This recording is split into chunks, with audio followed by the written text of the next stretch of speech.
আমাদের এই জমিটা একটু ভিতরে, মানে রাস্তা থেকে একদম ভিতরে, রাস্তা নাই।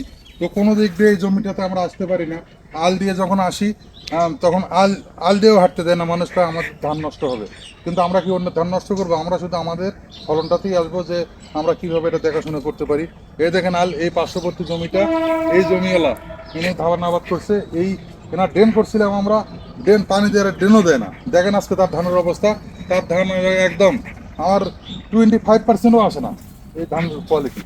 দেখেন পচন ধরছে, পোকা লাগছে, আবার মাজরা পোকা ধরছে এবং প্রচুর পচন।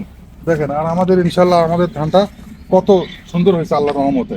এই এনার জমি দিয়ে আমরা ড্রেন করে পানি নিছিলাম, উনি পানি নিতে দেয় না, ড্রেন এসে ঢলে দিয়েছে।